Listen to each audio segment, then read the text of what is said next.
Eder, Mech, Pallister. La banda degli No. onesti, Gabriella, perché mi ha sì. dato l'input.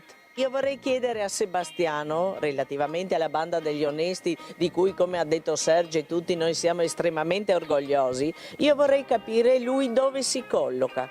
Ecco, solo questo vorrei capire, dove Sebastiano si colloca nella banda degli onesti. Per quanto riguarda invece il nostro andare giù, io quello che voglio sottolineare da sempre è che è lui che mi chiama giù, perché il messaggio che io mando informale a Liliana, quel famoso regalo che ho per te, ecco, è un messaggio sereno, tranquillo, dove dico guarda, un regalo per te, punto. Il problema è questo, che io Claudio Sterpin non lo conoscevo. Ecco, quindi per la verità non sapevo chi fosse questo signore e non mi fidavo neanche di lui, per la verità, perché non conoscendolo dico chissà cosa racconta questo qua. Poi andiamo giù e ci accorgiamo che Sebastiano ha un modo di parlare, di fare che non è proprio preoccupato. Infatti lui dice vieni giù, ma dico perché devo venire giù, e lui dice vieni giù perché Lili non è tornata. Quindi quando noi scendiamo, appunto, cominciamo a dire cosa facciamo, hai chiamato gli ospedali, non hai chiamato gli ospedali. Ripeto, abbiamo parlato per un po', lui remava sempre contro, non voleva, diciamo, fare nulla. A un dato momento prendo la situazione in mano, perché sono un po' fatta così, chiamo l'ospedale, chiamo la Croce Rossa, non succede niente. Per farla ancora breve, a un dato momento mi metto in contatto con la sala operativa, dove chiedo cosa posso fare per segnalare che questa signora non è tornata a casa. La stessa operatore della sala operativa mi dice fate quanto prima una denuncia, è importante quanto prima fare la denuncia. Mando una mail di segnalazione dicendo, comunque era presente Sebastiano, che intorno alle 9 questa signora sembra che sia uscita, non si sa dove sia andata. Era anche un orario normale, perché quando Liliana veniva nei famosi caffè che ci trovavamo qualche mattina, più o meno alle 8:45, 8:50 ognuno prendeva la sua strada, lei andava con il suo quasi sempre sacchettino dell'immondizia, dell'umido, non i sacchi che l'abbiamo vista che era una cosa anomala, ecco, lei se ne andava a fare le sue spese, gli impegni, quello che era. A un dato momento, una cosa che volevo sottolineare, forse l'avrò già anche detto, diciamo, proprio è stato che noi siamo andati là, che noi sapevamo qualche cosa che lui non poteva sapere, però ci siamo resi conto che lui sapeva delle cose che noi non sapevamo. Poi parlava come di una persona sconosciuta. Una persona ormai ha presente quando lei fa una litigata con delle persone e ti smonta, non ne vuoi più sapere di questa persona, non esiste più per te. Ecco, quello era Sebastiano quel pomeriggio. Forse avrete visto nel passato un film che si intitolava Balle spaziali. Ecco, quello sta raccontando Sebastiano da 2 anni. Allora, intanto tengo a precisare che lui dice la fede l'hanno portata via i familiari, poi dice l'ha portata via la polizia. E voi pensate che se la polizia sequestra una fede non fa un verbale? Dai. Poi dice che l'ha portata allora via io.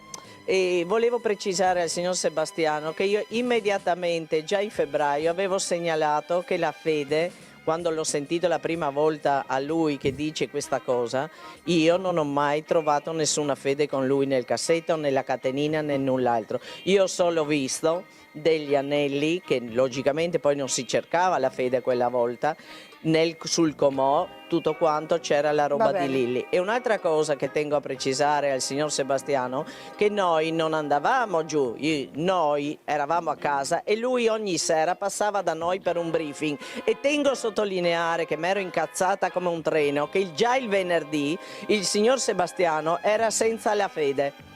E infatti là c'è stata che lui si è alterato, come spesso è successo anche in passato, perché gli ho segnalato come mai lui è senza la fede. E un'altra cosa, poi la domenica arriva da noi e dice dammi un foglio e una penna.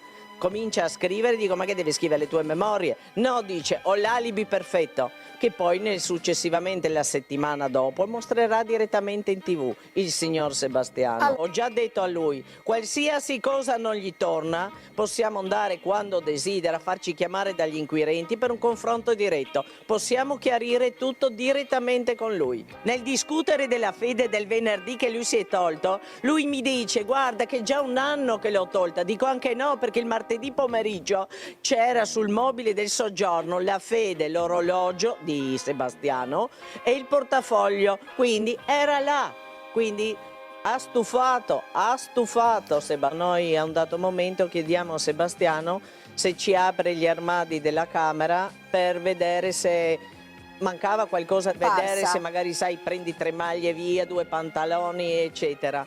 La borsa lì non c'era. Dopodiché il 23 mi sembra di gennaio, scusate di dicembre, la polizia mi chiama e mi chiede se io avevo visto la borsa. Gli ho detto assolutamente no, né io né Salvo. Poi succede che viene il funerale trovano anzi il corpo di Liliana e telefono a Sergio. Non lo conoscevo, volevo fargli però le condoglianze, insomma era una cosa talmente triste. E parliamo di questa borsa e lui mi dice ma sai che io il giorno 18 ho fatto la foto dell'armadio e c'è la borsa in piedi? Dico assolutamente non c'era. Dopodiché io voglio anche precisare una cosa, che sono stata chiamata diverse volte in questura in via informale, non so per quale motivo intrinseco gli inquirenti non hanno formalizzato i miei interventi, ma sono sempre state chiacchierate, informali. Io spero che comunque possa servire tutto questo a dare delle risposte. Tutti abbiamo bisogno di queste risposte, io, la famiglia, tutti quanti, e che possano essere definitive. Per quello che ho accettato tutto questo. Io continuo a sentirla dentro di me, una donna che comunque è stata vicino a me 32 anni. Abbiamo condiviso momenti belli, momenti difficili, momenti duri e mi manca, anche perché fino a che sono in giro così va tutto bene, poi al momento in cui ritorni a casa io sempre preparo il letto, la camera come se ci fosse lei, col suo pigiama, il suo cuscino e le sue cose. Sono sempre lì, le sue maglie, tutte le sue cose sono lì, come dopo piano piano mi metto a letto, ascolto un po' la radio e poi mi addormento e qualche volta di notte mi sveglio. Mi viene automatico di spostare la mano per vedere se c'è dopo ti rendi conto che Liliana non c'è più. Volevo aggiungere che dopo che ha fotografata Sergio il giorno 18, io non mi davo pace perché logicamente dico io non l'ho vista, Sergio la vede, come mai? Ho chiesto, perché poi quando gli inquirenti hanno ritrovato loro la borsa, così è stato, mi riferiscono che è stata trovata in un altro modo, non come l'ha trovata Sergio. Quindi non è propriamente così. Io credo che siano dati ormai oggettivi questi. Ecco, non sono dati buttati là. E secondo quello che dice Sebastiano relativamente alla riesumazione, che finalmente lui potrà cremare il suo corpo, della sua amata, ecco, mi fa sorridere perché sono 2 anni che tra suicidio, tra cremazione, Sebastiano tira avanti questa tiritera come un disco rotto. Mai l'avessi sentito parlare cosa veramente è successo o chi ha fatto violenza su sua moglie, chi ha occultato il cadavere di sua moglie. Perché non si è arrabbiato adesso dopo aver visto quello scempio che abbiamo visto nel video del ritrovamento? Come mai lui non si è incazzato? Come mai non si è ribellato? Perché lui continua a dire saranno gli inquirenti? Come mai, guardi, è una cosa che da 2 anni che mi rode proprio dentro, come mai un marito che sta dopo 20 giorni aspettando dove è sparita sua moglie coi saluti, coi topolini, come mai la notte del 4 sarà tutto suggestioni per l'amor del cielo, ma chiude, mette il silenzioso, il telefono? Io se avessi mio marito all'ospedale, mi dica lei se chiudo il telefono, se mio marito sparisce, se non altro per quando torna lo aspetto col mattarello, ecco, io non chiudo il telefono, lei lo capisce questo? Lei dopo tutti quanti mi dicono come mai dopo dici altre cose in TV di quello che era il sito. Ripeto, sono stata sentita altre volte. Perché ce l'ho con Sebastiano? Perché lui, soprattutto su di me, su di noi, sui familiari, ha raccontato balle. E a me questo non torna sulle indagini, non posso dire niente perché non è una cosa che spetta a me. Però quello scempio che abbiamo visto tutti nel video, non è stato eseguito il protocollo, il corpo è stato chiuso col cordino, macerato, buttato là, come ci ha fatto il professor Fineschi, una bella intervista. Il dottor Barisani è il primo pioniere che dice che quel corpo è stato comunque morto per un alterco o per un qualche cosa e che comunque ha dei segni di ematomi. Al video si sente l'operatore della scientifica, fra l'altro ex mio collega, ecco, che subito dice: ma guarda che sepa che ha in testa, al video subito là, mentre sulla perizia c'è scritto una leggera emorragia.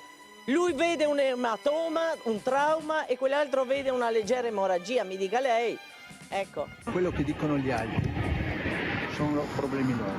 Blocca il telefono di Sterpin, che lo abbiamo saputo dopo. Ecco. Poi, relativamente che lui non ha fatto nulla, saranno di nuovo suggestioni. Ma mi ha sempre tormentato il fatto che il 14 di dicembre, verso le 2:30 mi sembra di ricordare, c'è una telefonata del Sud che chiama Sebastiano. Non credo sia mai stata molto approfondita e mi dispiace di questo. Poi c'è un'altra appunto chiamata da un ragazzo alle 2:39 del giorno 4 la notte, quando il telefono di Sebastiano era silenzioso, che spiega che lui prende il telefono della madre e fa questo numero.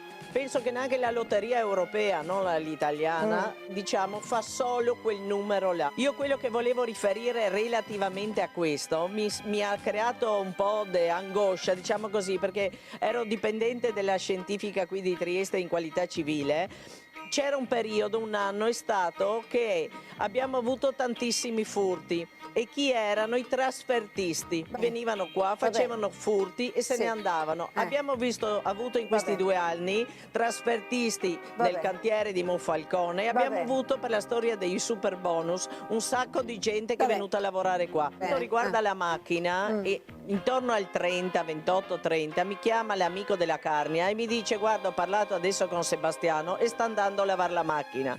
Io a mia volta, non sapendo se era una cosa buona o cattiva, ho chiamato gli inquirenti, i quali mi rispondono: io non ho nessun ordine e quindi non posso fare niente. Purtroppo dopo il terzo sit sono andata con i miei appunti giù perché volevo fare altre dichiarazioni. Mi hanno detto: basta così, se avremo bisogno la chiameremo. Io sto ancora aspettando.